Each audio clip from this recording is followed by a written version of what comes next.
নমস্কার, গুরু কৃপাহি কেবলম। বিগত কয়েকদিন আগে মেষ রাশির জাতক জাতিকাদের ষষ্ঠভাবে মঙ্গল গ্রহ থাকলে কি প্রভাব হয় বা ষষ্ঠভাবে মঙ্গল স্থিত হলে কি হয় সেই নিয়ে বিস্তারিত আলোচনা করেছি।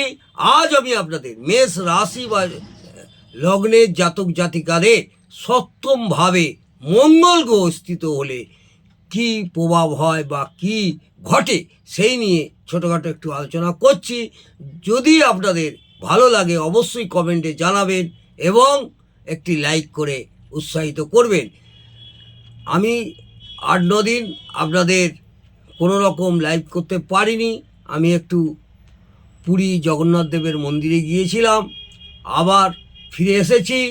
আপনাদের শিক্ষামূলক আলোচনা প্রত্যেক দিন করব।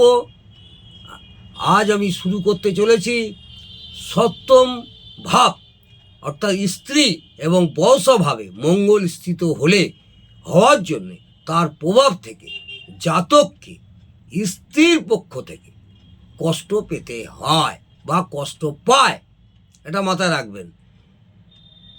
জাতককে স্ত্রীর পক্ষ থেকে কষ্ট বা মনোদুঃখ পেতে হয়। ব্যবসায়ে কষ্ট এবং নরম গরম থাকতে পারে। বিজনেসম্যান যারা ব্যবসা করেন, যারা বিজনেস করে খান, তাদের ব্যবসায় নরম গরম থাকতে হবে। কোনো সময় ভালো, কোনো সময় খারাপ, এইরকমভাবে চলবে, খুব ভালো চলবে না। মঙ্গলের চতুর্থ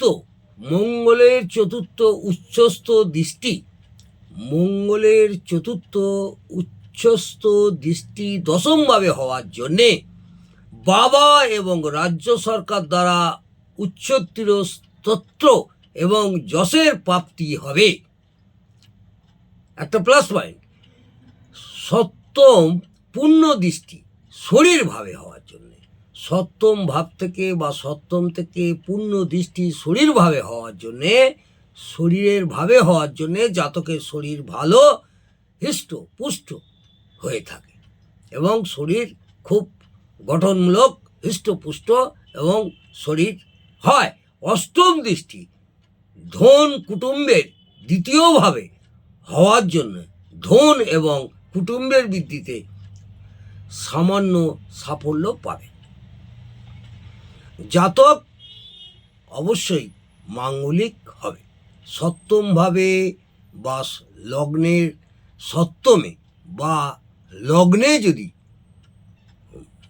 লগ্নের সপ্তমে যদি মঙ্গল গ্রহ বসে থাকে তাহলে আপনাদের মাঙ্গলিক অবশ্যই হবে।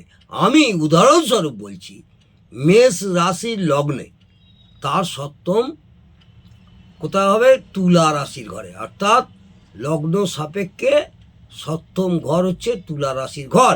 সেখানে মঙ্গল বসে থাকলে মাঙ্গলিক হবে এবং এইসব জাতক জাতিকাদের স্ত্রীর কাছ থেকে আমরা জায়া ভাব থেকে অর্থাৎ সপ্তম ভাব থেকে বিবাহ বিচার করি, স্ত্রী বিচার করি, স্ত্রীর কাছ থেকে কষ্ট আপনারা পাবেন এবং সামান্য মনোদুঃখ পাবেন। ব্যবসায়ে কষ্ট থাকবে এবং উত্থান পতন নরম গরম থাকবে।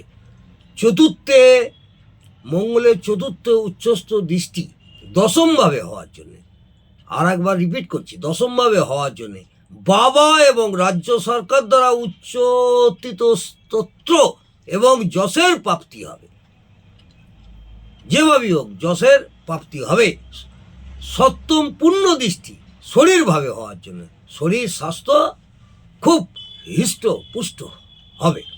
অষ্টম দৃষ্টি ধন কুটুম্বের দ্বিতীয়ভাবে হওয়ার